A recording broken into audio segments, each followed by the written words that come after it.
नमस्कार साथियों। 10 और 11 मार्च को रामलीला मैदान में न्याय अधिकार महासम्मेलन होने जा रहा है और उसकी प्रेस वार्ता में आप सब आए, आप सबका स्वागत है। सबको नमस्कार, जय भीम, जय मंडल। साथियों, ये जैसा कि आप सब जानते हैं, जो हमारे समाज और हमारे देश की जो बड़ी बुराई है वो जाति है और जाति आधारित व्यवस्था है और इसमें सब लोग जो है अपने अपने तरीके से अपनी गतिविधियां संचालित कर रहे हैं। यहाँ प्रयास ये हो रहा है कि सब लोग एक बैनर, एक मंच पर आएँ और समस्याओं को इकट्ठा करके और उन पर एक साथ मिल करके लड़ाई लड़ी जाए। जैसा कि सबको पता है, मुद्दे एक हैं, लड़ाई का उद्देश्य एक है, बस बटे हुए लोग हैं। इसलिए कोशिश ये है कि इस न्याय अधिकार सम्मेलन में सबको जुटाया जाए और सारी समस्याओं की जो जड़ है जातीय जनगणना, उसके लिए पूरा जोर लगाया जाए। साथ में जो अन्य मुद्दे हैं, जैसे जन जंगल ज़मीन का है, निगमों का निजीकरण है, न्यायपालिका में जो रिप्रेजेंटेशन है, खासकर जो कॉलेजियम सिस्टम है वो ख़त्म होना चाहिए। सफाई कर्मचारियों की जो समस्याएं हैं उस पर बात होनी चाहिए। जो घुमंतू जनजातियों की समस्याएं हैं, अंग्रेज़ों ने एक व्यवस्था बनाई थी नोबेटिक ट्राइब के लिए और आज भी वो उससे संघर्ष कर रहे हैं, ये ख़त्म होना चाहिए। मुट्ठी भर लोगों के पास पूंजी जमा हो रही है, मतलब पूंजी का सेंट्रलाइजेशन हो रहा है और ये बहुत ख़तरनाक है। ठेके में जो नौकरी दी जा रही है वो प्राइवेटाइजेशन का एक नया तरीका है और बैलेट पेपर से चुनाव हो और कुछ और इस तरह के जो बहुजन लोगों के, बहुसंख्यक समाज के जो मुद्दे हैं, खासकर एजुकेशन का जो प्राइवेटाइजेशन हो रहा है, आरक्षण को लेकर के जो समस्याएं हैं, इन सारे मुद्दों पर आज हम लोग इकट्ठे हुए हैं बात करने के लिए। इस एक कह सकते हैं कि पूर्व संध्या पर प्रोग्राम के पहले जो तैयारी का एक प्रयास है, उसमें आप सबका स्वागत है। इसमें हमारे साथ कुछ प्रमुख लोग हैं जो इससे जुड़े हुए मुद्दों पर अपनी बात रखेंगे। वीएन वाघ साहब हैं, राष्ट्रीय संयोजक हैं पैगाम के। श्री विजेंद्र यादव जी हैं, WTP की तरफ से, आप यादव यदुवंशी महासभा से जुड़े हुए हैं। और श्री राम विश्वास कुशवाहा जी हैं, आप भोपाल से आए हैं, ये OBC महासंघ से जुड़े हुए हैं। RV यादव जी हैं WTP से। महेश मानव जी हैं, महेश मानव जी एक OBC महासंघ चलाते हैं। और श्री हंसराज हंसराज जांगड़ा जी हैं, आप जो है लड़ रहे हैं कमीशन में, रोहिणी कमीशन और बाकी सारे जो मुद्दे हैं, खासकर रिजर्वेशन के अंदर जो रिजर्वेशन है उसकी लड़ाई को आप आगे बढ़ा रहे हैं। जितेंद्र साहब सीनियर बामसेब और पैगाम। हाँ, बामसेब और पैगाम से जितेंद्र साहब सर यहाँ उपस्थित हैं। आप सब लोग जो है इससे जुड़े हुए अलग अलग मुद्दों पर अपनी बात रखेंगे। इसमें सबसे पहले मैं वीएन वाघ साहब को आमंत्रित करता हूँ कि सर, क्या मुख्य मुद्दा है और महाधिकार सम्मेलन के बारे में आप कुछ बताइए। ये जो हमने 10 और 11 मार्च को जो न्याय अधिकार महासम्मेलन बुलाया है इधर रामलीला मैदान में दिल्ली के, तो हमारी जो मूल समस्या है यहाँ की ऊंच नीचता की सामाजिक व्यवस्था है। तो ये व्यवस्था जब तक समाप्त नहीं होती, हमारी कोई भी जो समस्या है बहुजनों की, ये हल नहीं होगी। तो इसलिए यहाँ पर जो फंक्शन होगा रामलीला मैदान में, तो इसमें सैकड़ों जो सामाजिक संगठन है वो हिस्सा ले रहे हैं और उनके माध्यम से जो है ये इधर हज़ारों के तादाद में जो है बहुजनों के कार्यकर्ता और नेता इधर आ रहे हैं। तो इस फंक्शन में हमने बहुजनों के 100 नेता और कार्यकर्ताओं को इधर बुलाया है ताकि वो इधर हमारे समस्या के बारे में चर्चा करेंगे। तो जैसा कि अभी इधर बताया गया है कि जातिगत जनगणना है, जल ज़मीन का अधिकार है, ये सफाई कर्मचारियों की जो समस्या है, ये ठेके की नौकरी जो है ये बंद होना चाहिए। तो ये सारे जो मुद्दे हैं ये हमारे बहुजनों के जीवन के साथ जुड़े हुए हैं। तो इसलिए जब तक ये बहुजन वर्ग के लोग जागरूक नहीं होते तब तक ये कारवा जो है ये आगे नहीं जा सकता। तो इसलिए अलग अलग जो सामाजिक संगठन के लोग हैं, नेता हैं और राजनीतिक पार्टी के भी जो नेता है उनको भी हमने इधर बुलाया है, क्योंकि भले ही बहुजनों की सत्ता आती है, लेकिन हमारे बहुजन वर्ग के लोग अगर जागरूक नहीं होते तो ये सत्ता जो है ये ज़्यादा समय तक नहीं चल सकती। तो इसलिए बहुजनों को जागरूक करना ये बहुत ही इम्पोर्टेंट बात है। और हमारे जो महापुरुष थे, महात्मा फुले, डॉक्टर बाबा साहब आम्बेडकर और ऐसे गुरु और संतों ने यही काम किया जागृति का। तो ये जो संगठन के माध्यम से ये जो 10 और 11 मार्च का जो फंक्शन हो रहा है रामलीला मैदान में, ये बहुजनों के जागृति के लिए है पर्टिकुलरली। तो इसमें ज़्यादा से ज़्यादा बहुजनों के लोग कैसा हिस्सा लेंगे ये हमने देखना है। धन्यवाद। अच्छा, अब इस क्रम में आगे जो है विजेंद्र यादव जी हैं। सबसे पहले मैं मीडिया बंधुओं का हार्दिक स्वागत करता हूं। सबको मेरा नमस्कार। साथियों, 10 और 11 मार्च को दिल्ली के ऐतिहासिक रामलीला मैदान में देश भर के तमाम सैकड़ों बहुसंघ समाज के संगठनों के द्वारा एक संयुक्त मोर्चा बनाकर संयुक्त बहुसंख्यक समाज मंच के माध्यम से 10-11 मार्च को दिल्ली के रामलीला मैदान के अंदर, जो देश के अंदर एक वर्षों पुरानी हमारी मांग है, देश में जो जनगणना के साथ जातिगत जनगणना की, जो अब इस समय जनमत मुद्दा है और जो बहुसंघ समाज की सभी बीमारियों की दवाई है, कहीं ना कहीं प्रमुख मुद्दा जातिगत जनगणना।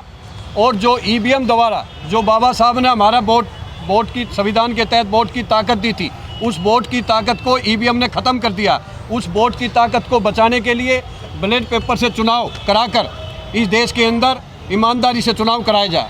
इसके साथ तमाम बहुसंघ समाज के मुद्दों पर वहाँ पर बहुसंघ समाज के लोग चर्चा करेंगे, उनके उत्थान के लिए, उनके हक अधिकार दिलाने के लिए। लेकिन जो जातिगत जनगणना का मुद्दा है, ये एक ऐसा जनमत मुद्दा है। अगर ये आने वाले संसद के सत्र के अंदर जो मार्च में हमारा शुरू होने जा रहा है, और जो मान्यवर काशीराम की जयंती पर जो 10-11 मार्च को हम लोग इस न्याय अधिकार महाकुंभ को करने जा रहे हैं, तो जातिगत जनगणना कराने की क्यों ज़रूरत पड़ी हमारे को? वो इसलिए ज़रूरत पड़ी कि 75 वर्ष के अंदर जो 10% के मनुवादी लोग हैं, जो न्यायपालिका, राजनीति और कार्यपालिका पर प्राइवेट सेक्टर, मीडिया, जितने भी सेक्टर देश के अंदर हैं, जो मूल निवासियों ने देश को आज़ादी के बाद बनाया, सींचा उनको, उन पर हक अधिकार 10% के लोगों ने कब्जा जमा लिया है। तो कहीं ना कहीं जातिगत जनगणना अगर ईमानदारी से हो जाती है तो देश के अंदर किस जाति की आर्थिक, सामाजिक और राजनीतिक स्थिति कितनी डाउन है, कितनी अपर है, उसके हिसाब से सरकार योजनाएं बनाती है। तो कहीं ना कहीं हमारी मांग है कि जातिगत जनगणना कराई जाए, और जातिगत जनगणना कराकर जिसकी जितनी संख्या बारी, उसको उतनी हिस्सेदारी न्यायपालिका, राजनीति और कार्यपालिका, प्राइवेट सेक्टर में दी जाए। और आने वाले टाइम में जो ईवीएम द्वारा जो वोट की ताकत को हैंग किया जा रहा है, तो हमारा ये मुद्दा है कि आने वाले विधानसभा चुनाव और 24 के लोकसभा चुनाव से पहले जो भी चुनाव हो, उसको बैलेट पेपर से चुनाव कराया जाए। इसलिए तमाम बहुसंघ समाज के संगठन 10 और 11 मार्च को इस देश की राजधानी ऐतिहासिक रामलीला मैदान में भारी संख्या में नहीं, करोड़ों की लोग संख्या में पहुंच रहे हैं, और वो अपने हक अधिकार की लड़ाई के लिए अपने लोगों को जागरूक करेंगे। और मैं मीडिया के माध्यम से देश की सरकार को यही कहना चाहता हूँ आज इस प्रेस वार्ता के माध्यम से, कि बहुसंघ समाज के जो मुद्दे हैं, इनको आने वाले संसद के सत्र के अंदर जातिगत जनगणना कराकर उसकी हिस्सेदारी देने का काम करो, और बैलेट पेपर से चुनाव कराकर हमारी वोट की ताकत को बचाकर उसको ईमानदारी से चुनाव कराया जाए। और जो ठेकेदारी, जो इस देश को बेचा जा रहा है, गेल वेल रेल जेल सब बेच दिया गया, ये इसलिए बेचा जा रहा है कि कहीं ना कहीं 75 वर्ष में बहुसंघ समाज के लोग शिक्षित हो रहे हैं, वो doctor, engineer, IPS, ML, MP बन रहे हैं। उनको रोकने के लिए, हमारा आरक्षण खत्म करने के लिए प्राइवेटाइजेशन लाकर हमारा कॉलम खत्म किया जा रहा है। इसलिए हमें प्राइवेट सेक्टर में भी आरक्षण चाहिए। अगर प्राइवेट सेक्टर नहीं तो गवर्नमेंट सेक्टर में हमारा जो आरक्षण मिला हुआ, उसमें जो है हमारा पूरा लागू किया जाए, हमें उसका हक मिले। एक है कॉलेजियम सिस्टम, जो अभी इस टाइम आपने देख रहे होंगे जनमत मुद्दा है। एक तरफ तो मंत्री जी कहते हैं कि ये गलत है, चीफ जस्टिस कहता है ये ठीक है। मैं कहना चाहता हूँ दोनों मिले हुए हैं कहीं ना कहीं। कॉलेजियम सिस्टम से 75 वर्ष में 350 परिवार, वही मनुवादी, एक ही जाति के लोग, उस पर कब्जा जमाए बैठे हैं, क्योंकि न्याय ये जो यूपीएससी की परीक्षा की तरह का अगर जजों की भर्ती हो तो कहीं ना कहीं SC ST OBC माइनॉरिटी के बच्चे भी उसमें जज बन सकते हैं। इसलिए कॉलेजियम सिस्टम को ख़त्म करना हो, इंटरव्यू व्यवस्था को ख़त्म कर यूपीएससी की परीक्षा कराई जाए और आने वाले टाइम में अगर बहुसंख्य समाज के लोग इकट्ठा होकर इस लड़ाई को लड़ेंगे तो जातिगत जनगणना भी होगी और हम अपने अधिकार को ले पाएंगे। इसलिए दिल्ली के रामलीला मैदान में मैं तमाम बहुसंख्य समाज के संगठनों से, बहुसंख्य समाज के नेताओं से, बहुसंख्य समाज के समाज सेवियों से आह्वान करता हूं कि वो 10 और 11 मार्च को दिल्ली के ऐतिहासिक रामलीला मैदान में भारी संख्या में पहुंचकर इस न्याय अधिकार महाकुंभ को कामयाब करें और बहुसंख्य समाज के हक अधिकार दिलाएं। RB यादव जी।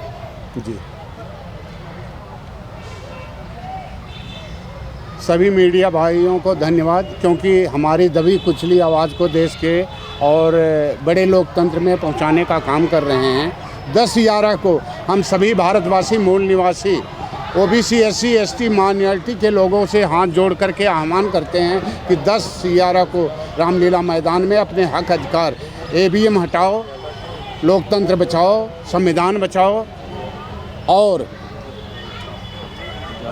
जाति जनगणना करा करके अपने जिसकी जितनी संख्या बारी उसकी उतनी हिस्सेदारी। और WTP और पैगाम के द्वारा ये कहा जा रहा है, क्योंकि भूखा पेट ही क्रांति लाता है, वो समय आ गया। हमारा हक अधिकार छीन करके आज भारतवर्ष को फिर खोखला बनाया जा रहा है। इसलिए मेरा कहना है, मिटा दो जुल्म की हस्ती, यही हम सब का पैगाम है।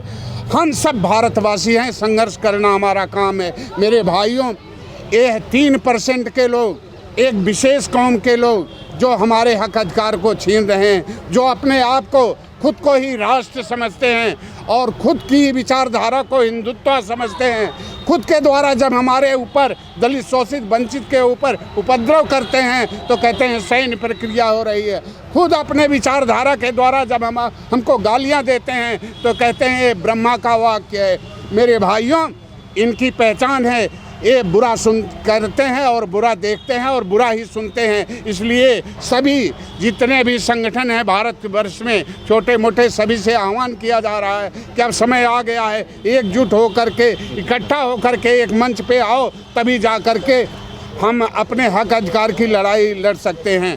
और OBC SC मूल निवासी वह सोता हुआ शेर है, जिस दिन जग जाएगा ये सब के सब ढेर हो जाएंगे। इसलिए समय आ गया है। 2024 अगर कहीं आपके हाथ से चला गया तो फिर नवीन रियासतीकरण हो जाएगा, फिर उसी तरह का जैसे राजा महाराजा की तानाशाही चलती थी। आज गद्दी पर देख लीजिए, गद्दी पर जो बैठे हैं बुज़दिल हैं, फौलाद नहीं। आवाम, किसान, मजदूर, दलित, शोषित, वंचित का दर्द हो क्या जाने, जिनके घर औलाद नहीं। आज एक तरह से देखा जाए कि हम लोगों की बात सुनने वाले यही कह के आए थे कि आप लोगों को 15 लाख खाते में और आपका हक अधिकार दिया जाएगा, किसानों की आय दुगनी की जाएगी, लेकिन कहीं न कहीं हर रास्ते से भटका दिए हैं। आज घाव पे घाव दे रहे हैं। जब तक एक जगह मरहम लगाया जा रहा है दूसरा घाव हो जा रहा है, झूठ पे झूठ बोल रहे हैं। ये कब तक चलेगा? आज पूरा भारतवर्ष देख रहा है, पूरा विश्व की निगाह भारत पे रहती थी।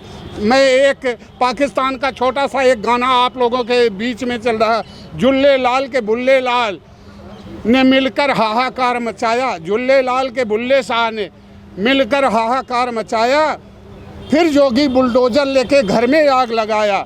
एक बार जो लग जाती है देश बेचैन बीमारी, फिर मरते दम छूटती नहीं तिकड़म की तैयारी। जोगीरा सारा आगे होली है, इसलिए बुरा न मानो होली है। और इनको पूरा विश्व देख रहा है कि इनके यहाँ क्या ड्रामा चल रहा है। और हमारे यहाँ के लोग अभी सोए हुए हैं। कब तक सोते रहोगे? जागो ये मूल निवासियों। जब भी चाहे अंग्रेज, मुगल, ब्रिटिश जो भी आए हैं, यही किसान, मजदूर और आवाम मूल निवासी ही लड़ करके उनको भी भगाने का काम किए हैं। इसलिए अगर नहीं जागते हो तो राष्ट्र लुट जाएगा, राष्ट्र का किसान, आवाम, मजदूर लुट जाएगा। ये आसार नजर आता है। अब हुकूमत में बैठे हुए एक तरह से जुमलेबाज, झूठे, तड़ीपार नज़र आते हैं। यही मूल निवासी भारतवासी, गरीब, शोषित, वंचित, दलित देश को विश्व गुरु और कृषि प्रधान देश बनाए। आज गद्दी पे बैठे हुए लोग इन्हीं को गद्दार बता रहे हैं। इसलिए 10 और 11 तारीख को सभी लोग विशेष ध्यान दें और जिसको जो सहयोग करना हो, क्योंकि हमारा गरीब, मजदूर, शोषित, वंचित का यह समाज मिल करके लड़ाई लड़ रहा है। सबसे हाथ जोड़ करके निवेदन है, जो सहयोग देना हो उनके लिए भी खाता नंबर दिया जाएगा, वो हमारा सहयोग करें। और क्योंकि निर्णायक लड़ाई लड़ने के लिए सबका सहयोग चाहिए और हमें सभी पार्टी के सभी दलों को, सभी संगठनों का आह्वान किया जाता है, सब 10-11 को पहुँचो और सबको मंच दिया जाएगा, अपनी आवाज़ को बुलंद करो। इन्हीं बातों के साथ भाइयों, ये आवाज़ पूरे देश में फैला दो, क्योंकि अब समय नहीं बचा है। इसलिए क्योंकि जिनको अधिकार दिया गया था आज रक्षक भक्षक बन गया है। पुलिस वाले हमारे ये गरीब भाई, दलित, शोषित, वंचित किसान जाते हैं, आवाज़ उन्हीं के ऊपर पकड़ करके बंद कर दिया जाता है, उल्टे मुकदमे लाद दिए जा रहे हैं, कोई सुनने वाला नहीं है इनका। इसलिए समय आ गया है, सभी जागरूक मंच के द्वारा सब लोग एकजुट हो, ईर्ष्या ईगो छोड़ दो। अगर भारत राष्ट्र हमारा ख़त्म होता तो पूरे भारतवासियों की बदनामी होगी। इसलिए संविधान बचाओ और गरीब बचाओ और पूरे आवाम को बचाओ, यही हमारा निवेदन है। महेश मानव जी। मित्रों, मैं महेश मानव, प्रेसिडेंट ओबीसी फ्रंट ऑफ इंडिया। आज ये कार्यक्रम जो हम लोग करने जा रहे हैं, उसमें आज़ादी के 75 वर्षों बाद भी देश की ये दुर्दशा है कि देश में जो बहुसंख्यक समाज, ओबीसी, एससी, एसटी और माइनॉरिटी के पिछड़े वर्ग के लोग, इनकी स्थिति इतनी खराब हो चुकी है कि जो संकल्प लिया गया था हमारे संविधान निर्माताओं ने कि सबको समता, बंधुत्व, खुशहाली और सबको समान अवसर मिलेंगे, लेकिन यहाँ 75 साल में उल्टा हो रहा है। प्रारंभ में सबकी शिक्षा लगभग समान थी, एक सी व्यवस्था थी और इलाज की व्यवस्था भी लगभग एक थी और रहने की व्यवस्था में भी ज़्यादा अंतर नहीं था। लेकिन आज स्थिति 75 साल बाद उल्टी हो चुकी है। गरीब और गरीब हो गया है और पैसे वाला और पैसे वाला हो गया है। शिक्षा में कितना ज़मीन आसमान का अंतर हो गया है। और इसी तरह से इलाज में लाखों के महंगे इलाज और लाखों की महंगी शिक्षा और लाखों के महंगे मकान, ये देश की 1000 में एक भी व्यक्ति के पास सुविधा उपलब्ध नहीं है। ये कितनी शर्म की बात है कि 1000 लोग, कम से कम 1000 लोग ऐसे हैं, ये तीनों चीज़ें किसी भी हालत में हासिल नहीं कर सकते हैं, बल्कि कहें तो हम 1000 से भी ज़्यादा हैं। तो क्या देश की स्थिति है? हम विश्व गुरु बनाने चले हैं और विश्व गुरु बर्बादी में ज़रूर बना दिया है।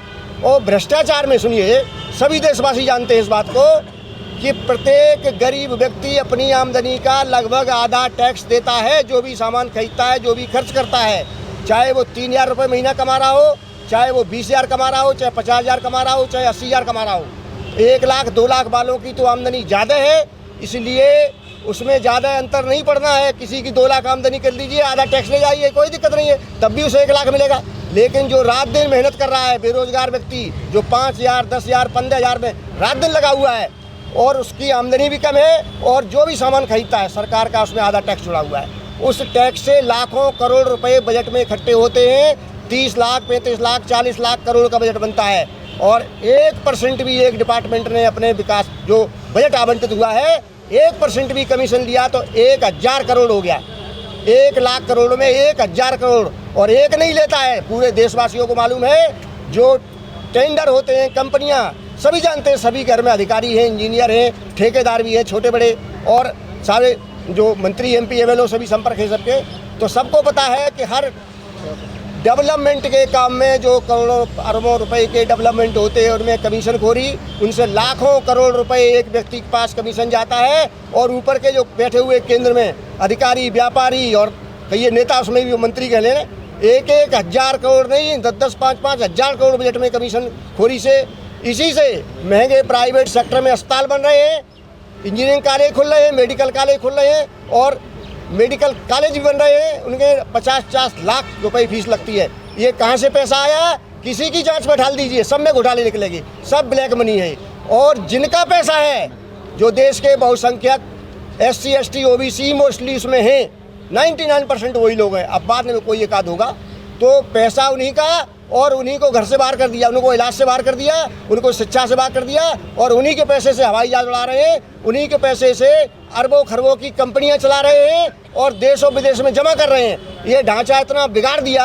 90 से जब सामाजिक न्याय के आंदोलन में बीपी सिंह ने आरक्षण लागू किया 27% ओबीसी के लिए, तो उसी दिन से तय कर लिया गया कि आरक्षण खत्म कैसे किया जाए, प्राइवेट सेक्टर में ले आइए। और प्राइवेट सेक्टर में तमाम लोग पहले से ही पैसा कमा चुके हैं और अब भी कमा रहे लगातार, तो ये निजी सेक्टर में सब कुछ जा रहा है निजी क्षेत्र में। तो जिसमें पैसा नहीं है न उसे कोई लोन मिलेगा, न वो कंपनी चला पाएगा, न उसको कोई शेयर देगा।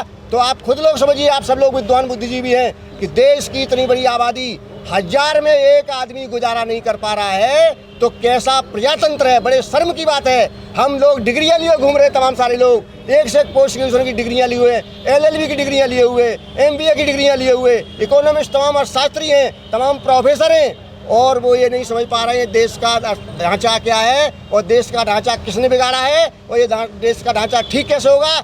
इसमें सभी लोगों की जिम्मेवारी बनती है कि देश को बचाइए। और इसी उद्देश्य से इस 10 और 11 मार्च को रामलीला मैदान में देश के बहुसंख्यक समाज के जो शोषित पीड़ित वर्ग के लोग हैं, जो हम 1000 बता रहे हैं, 1000 में तमाम जो लोग 99 कह लिए, चाहे 1000 में एक तो थोड़ा दाल रोटी खा रहा, गुजारा कर रहा है, बाकी हजारों के हजार गरीब है, तब एक कहीं थोड़ा सा गुजारा कर पा रहा है। इतनी बड़ी आबादी, उसके तमाम संगठन चल रहे हैं। उन सभी संगठन के लोगों को आह्वान किया गया है और सभी नेताओं को आह्वान किया गया है कि आप इस पे आइए और मंच पे आइए और सही रास्ता दिखाइए, न पब्लिक आपको सही रास्ता दिखा देगी। और हम लोगों का ये भी कार्यक्रम है कि जो सुविधा सांसद को, विधायक को महंगे इलाज की, महंगी शिक्षा की और महंगे मकान की सुविधा जो मिलती है, वही शिक्षा, इलाज और मकान देश के हर नागरिक को देना पड़ेगा। एग्रीमेंट करे, एफिडेविट दे करे और वो लिखे एफिडेविट में, एग्रीमेंट में कि हम अगर अपनी जैसी सुविधाएं नहीं देते हैं तो हमारा आजीवन कारावास, हमारी सदस्यता खत्म और आजीवन हमारी संपत्ति से कोई मतलब नहीं, तब बेदखल। तो ये हम नई चीज़ कह रहे हैं इंडिया में। आज तक शायद आपने तमाम प्रेस वार्ताएं की होंगी और एक भी कहीं अगर बोला हो। और देश में बताइए कि जिसकी वजह से देश की दुर्दशा है, इसका नाम है करप्शन, इसका कहते हैं भ्रष्टाचार हिंदी में। आज तक इंडिया के किसी भी बोर्ड में, चाहे वो प्रारंभिक शिक्षा का प्राइमरी बोर्ड हो, चाहे वो आपका जूनियर का हो, चाहे माध्यमिक शिक्षा का हो, चाहे किसी यूनिवर्सिटी का बोर्ड हो, किसी भी बोर्ड में ये सब्जेक्ट नहीं पढ़ाया जाता कि भ्रष्टाचार क्या है और भ्रष्टाचार की पहचान क्या है और भ्रष्टाचार से समाज में क्या असर पड़ता है और भ्रष्टाचार से कितनी जो जिंदगियां बर्बाद होती हैं। और उस भ्रष्टाचार की पहचान के लिए इसमें एक सिलेबस रखा जाए, एक पाठ्यक्रम रखा जाए। और इस पर किसी ने भी ऑल इंडिया लेवल पर आज तक किसी ने PhD नहीं की इसी पर, भ्रष्टाचार क्या है, भ्रष्टाचार को कैसे खत्म किया जाएगा और इसके क्या क्या पहचान के तत्व हैं भ्रष्टाचार के। और बच्चे जो बराबर के उदाहरण के लिए एक ही क्लास में एक भ्रष्ट अधिकारी का बच्चा पढ़ रहा है, कर्मचारी का, एक ईमानदार का पढ़ रहा है, आप दोनों को बच्चों के लिए एक ही पोस्ट है उसकी। और एक भ्रष्टाचार वाला हाई फाई सब कुछ बना स्कूल में, उसी स्कूल में हाई फाई सब कुछ दिखा रहा है, गाड़ियों में आ रहा है और अच्छे उसके स्टैंडर्ड सारे को साधन है। और एक बच्चा उसी पोस्ट पे है, उसी का पिता उसी पोस्ट पे है, वो भ्रष्ट नहीं है, ईमानदार है, तो उस बच्चे के पास कुछ नहीं मिलेगा। आप प्रैक्टिकल देख लीजिए। तो ये हम सब लोगों के लिए बहुत बड़ा चैलेंज है देश के अंदर कि भ्रष्टाचार से हीन भावना विकसित होती है हमारे बच्चों में। तमाम बच्चे कहते हैं ये क्या दुर्दशा हो गई हमारी, और वो इस पर कोई ध्यान नहीं दे रहा है और सबको दिखाई दे रहा है। तो ये भ्रष्टाचार नाम पर भी इस देश के अंदर एक पाठ्यक्रम बनना चाहिए यूनिवर्सिटी में और रिसर्च होनी चाहिए, इसमें अधिकांश मात्रा में लोग इस पर रिसर्च कराएं और भ्रष्टाचार खत्म करने के अपने आप रास्ते निकलेंगे और समाधान निकलेंगे। जैसे रिसर्च में तमाम सारे इलेक्ट्रॉनिक क्षेत्र में रिसर्च हो रही है, एग्रीकल्चर क्षेत्र में रिसर्च हो रही है, तमाम वैज्ञानिक क्षेत्रों में रिसर्च हो रही है, तो उसमें समाधान निकल रहे हैं, उनके तमाम साधन उपलब्ध हो रहे हैं। तो भ्रष्टाचार पर क्यों नहीं रिसर्च हो रही है। धन्यवाद, बहुत बहुत आभार आप सभी लोगों का। जी, अब अगला नाम जो है हंसराज जांगला जी। रामलीला मैदान में 10-11 मार्च को होने वाले न्याय अधिकार सम्मेलन के अंदर मैं आप सब के माध्यम से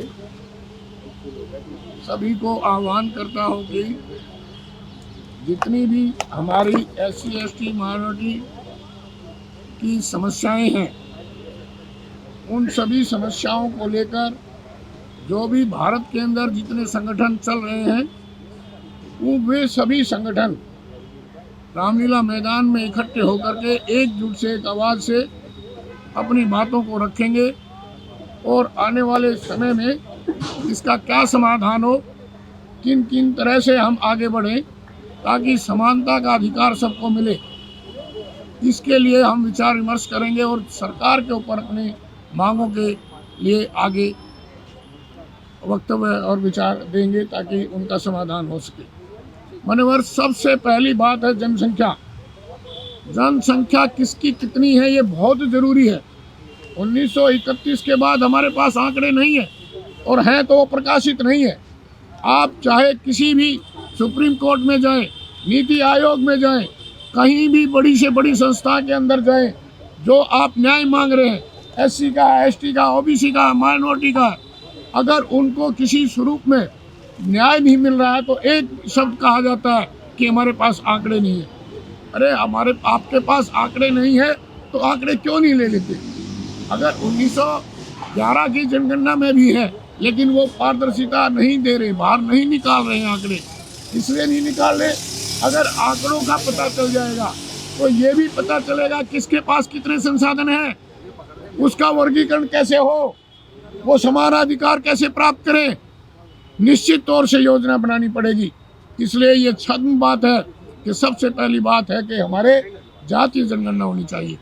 सभी समस्याओं का समाधान एक ही में है, क्योंकि हर सरकार का दायित्व है कि वो किसी देश की जो सरकार है उसके हक अधिकार के लिए, उसकी वैभूति के लिए कार्य करे। लेकिन वैभूति के लिए कार्य कैसे करेंगे जब तक उनके पास आंकड़े नहीं है? तो कैसे होगा, क्या योजना बनेगी, किस प्रकार से आगे बढ़ेगा देश? तो सबसे महत्वपूर्ण बात है कि हम चाहते हैं कि जातीय जनगणना हो, और उसके साथ साथ अब बहुत बड़ी बात है, कहीं पर भी प्रतिनिधित्व नहीं है। आप 70 देश आज़ाद हुए, अब 75 साल के उसमें चल रहे हैं। आप प्रतिनिधित्व देखिए, क्या प्रतिनिधित्व है, कितना प्रतिनिधित्व है। इसीलिए नहीं है कि हमारे को समान अधिकार प्राप्त नहीं है, न शिक्षा का समान अधिकार है प्राप्त है, और न प्रशासन में हमारे पास है, न स्वास्थ्य के अंदर है, किसी भी तरह से नहीं है। अगर शिक्षा में ही नहीं है तो आगे हम बढ़ेंगे कैसे? तो इसलिए बहुत ज़रूरी है कि हमें प्रतिनिधित्व मिला जाए। मान्यवर, मैं आपको बता दूं कि संविधान के अंदर कहीं आरक्षण नहीं है शब्द। आरक्षण हजारों सालों से जो गुलामी का आधार पर हमारे को दबाया जा रहा है, उसका प्रतिफल है आरक्षण। आरक्षण को भीख नहीं है, इसलिए हमें प्रतिनिधित्व चाहिए। प्रतिनिधित्व होगा तो देश बढ़ेगा। 4 आदमी अगर काम करेंगे और उसकी जगह 1400 आदमी काम करेंगे तो कितना फायदा होगा। इसलिए सबको समान अधिकार मिले, ये सम्मेलन इसीलिए हम बुलाने जा रहे हैं ताकि चेतना जगे, लोग आगे बढ़े। और इसके साथ साथ मैं कहना चाहता हूँ कि जो कॉलेजियम सिस्टम है वो बहुत गलत सिस्टम है। अभी आप देखिए कि सुप्रीम कोर्ट के अंदर कितने जज हैं, हाई कोर्ट के अंदर कितने जज हैं, और निर्णयों पे भी आप गौर करें कि वो कितने ज़्यादा प्रभावित है, किस तरह से प्रभावित है। मेरे को ज़्यादा बताने की जरूरत नहीं है। इसलिए बहुत ज़रूरी हमारा प्रतिनिधित्व वहाँ चाहिए, कॉलेजियम सिस्टम हो। और ये संविधान के अंदर भी है कि राष्ट्रीय न्यायिक आयोग बने, जिस तरह से UPSC है इस तरह से राष्ट्रीय आयोग, न्यायिक आयोग बने, ताकि सब के सब एक परीक्षा के माध्यम से इनिशियल रूप में अपॉइंटमेंट हो और उसी तरह से आगे बढ़े, ताकि उसके दुख दर्द को समझने वाले न्यायिक प्रक्रिया भी वहाँ पर लागू हो। इसलिए न्यायिक आयोग का प्रतिनिधित्व हो। इसके साथ ही मैं चाहता हूँ कि सुप्रीम कोर्ट ने जो 2010 के अंदर निर्णय दिया था कि सभी के सभी जितनी भी पंचायत और निगम है उनके अंदर OBC का प्रतिनिधित्व होना चाहिए, क्योंकि SC ST का तो हुआ, बाबा साहब अम्बेडकर ने OBC के प्रतिनिधित्व के लिए ही इस्तीफा दिया था। इतना बड़ा उन्होंने कुर्बानी हमारे लिए की थी, आज तक वो कार्य पूरा नहीं हुआ है। तो अभी जो UP के अंदर है, बिहार के अंदर हुआ, मध्य प्रदेश के अंदर हुआ, महाराष्ट्र के अंदर हुआ, तो उन्होंने भी ट्रिपल टेस्ट के लिए आयोग स्थापित किया। तो मेरा यहाँ से भी हम सब मांग करेंगे कि सारे भारत के अंदर ये ट्रिपल टेस्ट के आधार पर प्रतिनिधित्व हो, ताकि पंचायतों के अंदर और निगमों के अंदर भी हमारी भागीदारी हो, ताकि निचले स्तर के आधार पर हमारा रिप्रेजेंटेशन होगा तो और देश आगे बढ़ेगा। और इसके साथ साथ प्राइवेट सेक्टर, क्योंकि देश का जो मूल आधार है वो पूंजीवादी स्थिति में चला हुआ है। अगर पूंजीवादी स्थिति पे है तो प्राइवेटीकरण है, तो यहाँ भी हमें आरक्षण चाहिए। आप देखेंगे चाहे अमेरिका चले जाओ या दूसरे देशों में चले जाओ, वहाँ पर भी प्रतिनिधित्व दूसरे गरीब लोगों का, अल्पसंख्यकों का, माइनॉरिटी लोगों का प्रतिनिधित्व होता है। तो यहाँ क्यों नहीं, किस लिए नहीं? अगर आप देश को आगे बढ़ाना चाहते हो तो निश्चित तौर से हर जगह प्रतिनिधित्व हो। हमारी यही मांग रहेगी इस मंच से, और ताकि देश आगे बढ़े, ये हमारी इच्छा। धन्यवाद। श्री जितेंद्र जी। पत्रकार बंधुओं, सबसे पहले मैं आपको बधाई देना चाहता हूं और धन्यवाद भी आपका करना चाहता हूं कि आज की परिस्थितियों में जब इस देश की बहुसंख्यक वर्ग की बात कोई भी मीडिया, या ये कहिए कि ब्राह्मणवादी मीडिया उनकी बात नहीं करता, ऐसे समय में बहुजन के लोगों ने जो अपना मीडिया का जो स्तंभ खड़ा किया है, उसके लिए मैं आप सबको बधाई देता हूं, क्योंकि मीडिया के बिना साथियों हमारी बात, हम बहुत काम करते हैं, वो दबके रह जाती है। तो मीडिया का जो हमारे समाज के नेता हैं, उनकी बात को पहुंचाने का बहुत बड़ा रोल होता है। मैं खुद भी प्रिंट मीडिया से जुड़ा रहा हूं, अब से नहीं, कांशीराम जी के समय में जब मैं उनके साथ काम करता था, तब भी बहुजन संगठक को मैंने देखा। उसके बाद में जब हम उनसे किन्हीं कारणों से अलग हुए, तो मैंने खुद ने अपना एक पेपर इस्टेब्लिश किया बहुजन संघर्ष के नाम से। बामसेप ने उसका पूरा सहयोग किया और वो भी निरंतर लगभग 15 साल तक चला। वाघ साहब उसके गवाह हैं, जस्टिस वाघ साहब जो आपके बीच बैठे हैं, वो हमारे गवाह हैं। तो साथियों, हमने भी अपने तौर तरीके से प्रिंट मीडिया के माध्यम से समाज को जगाने का काम किया, लेकिन साथियों हमें जो सफलता मिलनी चाहिए थी, वो सफलता हमें आज तक नहीं मिली। और इसी दौर में जब इलेक्ट्रॉनिक मीडिया का पूरे जोर शोर से हावी हो गया, तो प्रिंट मीडिया का जो वजन है वो काफ़ी कम हो गया। तो साथियों, आपकी भूमिका, इलेक्ट्रॉनिक मीडिया के साथियों की जो भूमिका है, वो बहुत बड़ी भूमिका बन गई है। तो मैं आपसे इतना ही गुजारिश करना चाहूँगा कि साथियों, देश को आज़ाद हुए 75 साल गुजर गए,